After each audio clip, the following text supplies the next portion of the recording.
Chapter 2. After the death of my father and both sisters, I took no farther interest in our plantation at the point and sold it at a complete sacrifice to Monsieur Junot. I often thought of trapping up the Missouri and resolved now to go on an expedition up that river and try to procure peltries, which I was sure of being able to sell at Petit Cote to private agents of the Northwest Fur Company. I believed that much of the more property might be acquired in this way with a little enterprise and courage than I could make by any other means. I'd always been fond, too, of hunting and trapping, although I'd never made a business of either, and I had a great desire to explore some portion of our western country about which Pierre Junot had often spoken to me. He was the eldest son of the neighbor who brought me out, and was a man of strange manners and somewhat eccentric turn of mind, but still one of the best-hearted fellows in the world, and certainly as courageous a man as ever drew breath, although of no great bodily strength. He was of Canadian descent, and having gone once or twice on short excursions for the fur company in which he had acted as voyager, was fond of calling himself one. I'm talking about his trips. My father had been very fond of Pierre, and I thought a good deal of him myself. He was a great favorite, too, with my younger sister Jane, and I believe that they would have been married had it been God's will to have spared her. When Pierre discovered that I had not entirely made up my mind on what course to pursue after my father's death, he urged me to fit out a small expedition for the river in which he would accompany me, and he had no difficulty in bringing me up to his wishes.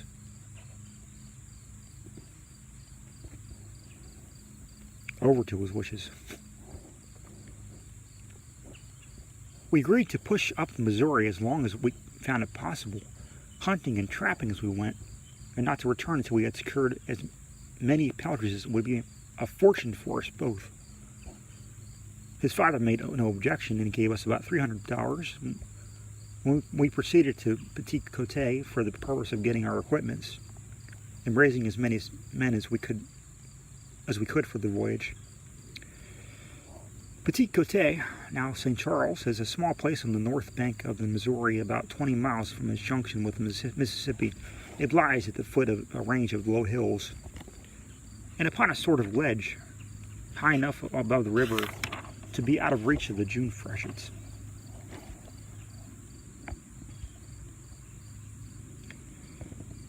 There are not more than 5 or 6 houses, and these of wood, in the upper part of the place, and nearer to the east, there is a chapel and 12 or 15 good dwellings, running parallel with the river. There are about 100 inhabitants, mostly Creoles of Canadian descent.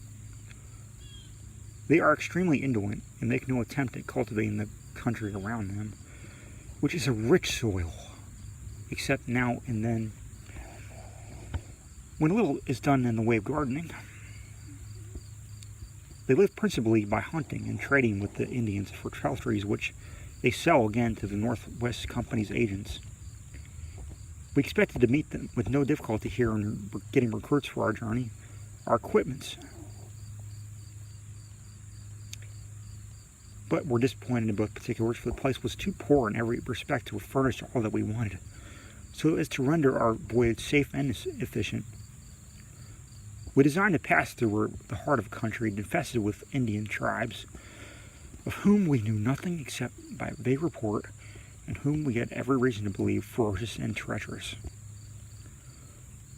It was therefore particularly necessary that we should go well provided with arms and ammunition, as well as in force as regards their numbers. And if our voyage was to be a source of profit, we must take with us canoes of sufficient capacity to bring home what peltries we might collect. It was the middle of March when we first reached Petit Cote, and we did not succeed in getting ready until the last of May. We had to send twice down the river to the point for men and supplies, and neither could be obtained except at great cost. we should have failed at last in getting many things absolutely requisite if it had not so happened that Pierre met with a party on his return from a trip up the Missouri, and engaged 6 of its best men, besides canoe or a pirogue.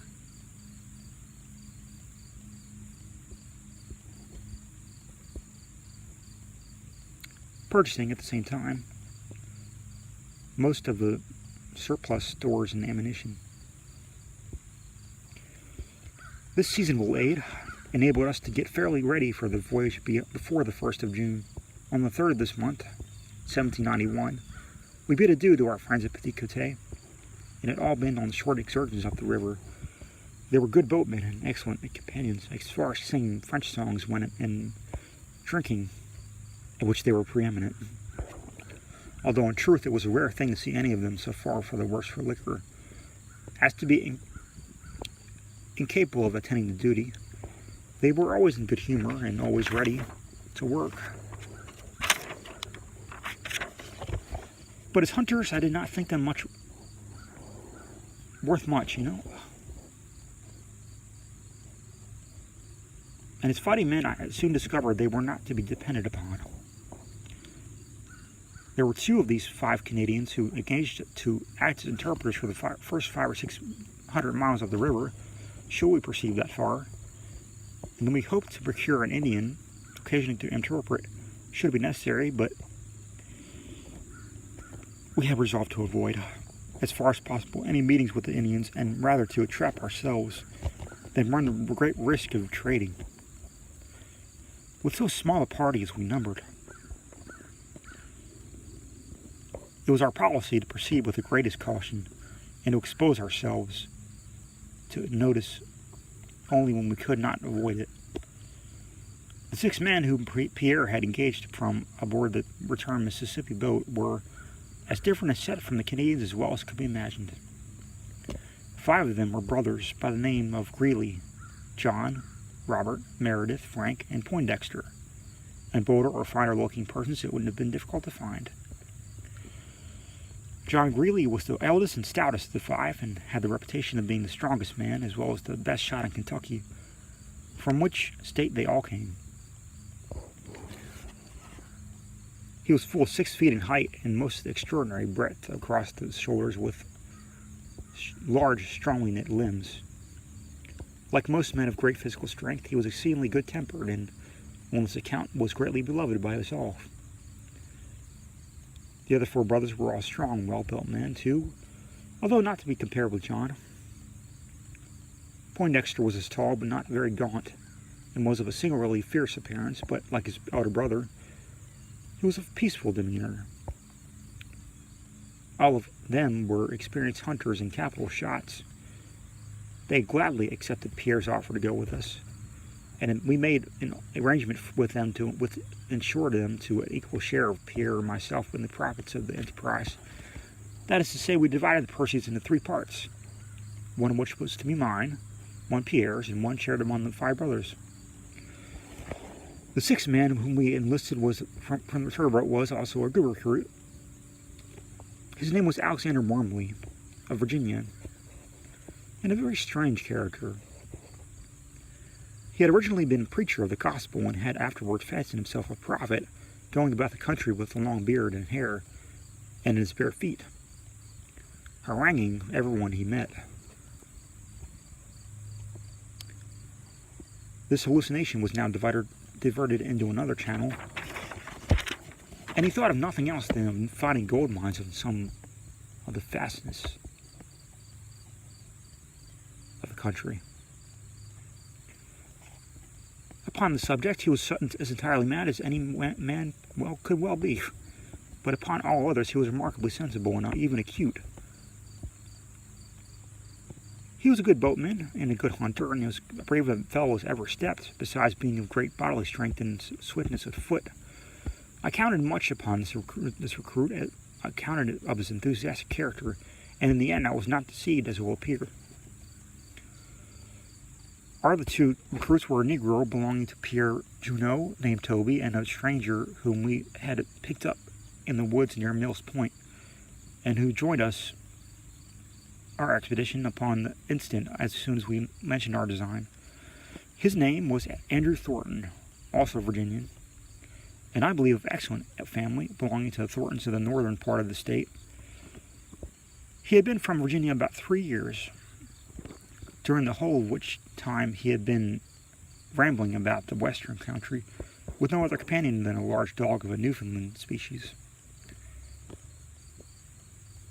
He had collected no peltries and did not seem to have any object in view more than the gratification of a roving and adventurous propensity.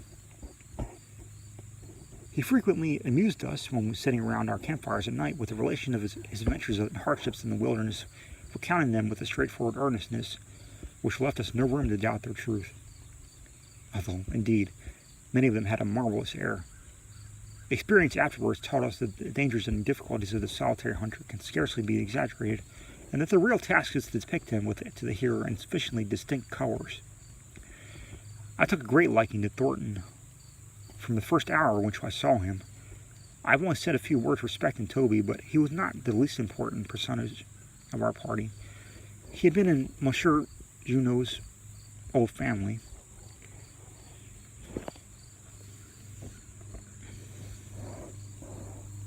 for a great number of years, and had proved himself a faithful Negro. He was rather too old to accompany such an expedition as ours, but Pierre was not willing to leave him. He was an able-bodied man, however, and still capable of enduring great fatigue. Pierre himself was probably the feeblest of our whole company, as regards bodily strength, but he possessed great sagacity and a courage which nothing could daunt. His manners were sometimes extravagant and boisterous, which led him to get into frequent quarrels and had once or twice seriously endangered the success of our expedition, but he was a true friend, and in that one point I considered him invaluable.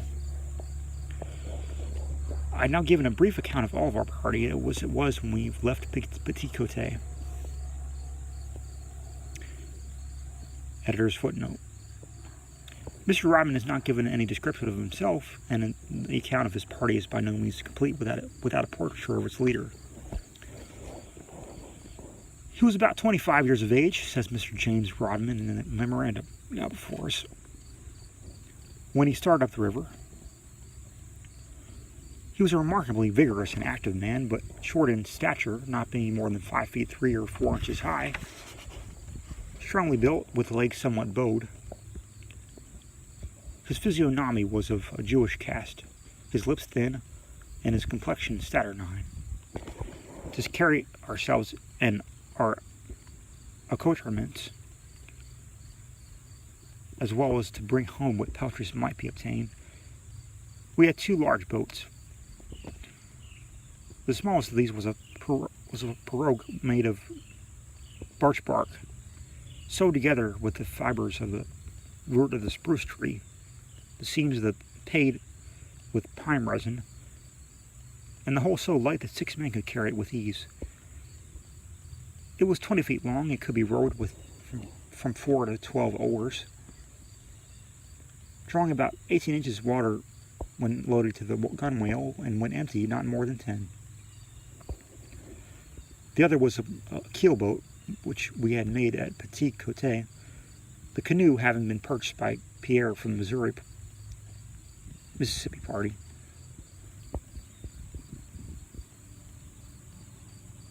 It was 30 feet long, and when loaded to the gunwale, drew 2 feet water.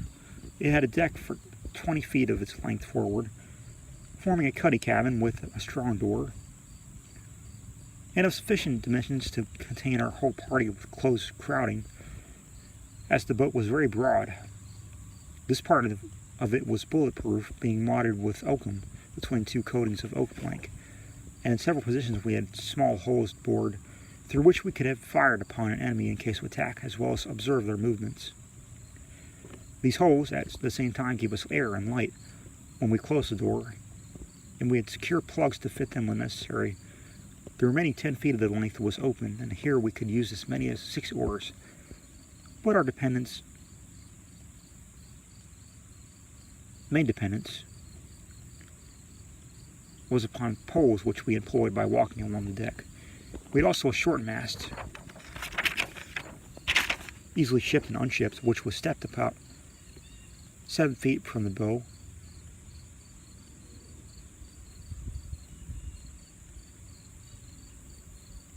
From the bow, and upon which we set a large square sail when the wind was fair, taking in mast and all when it was ahead.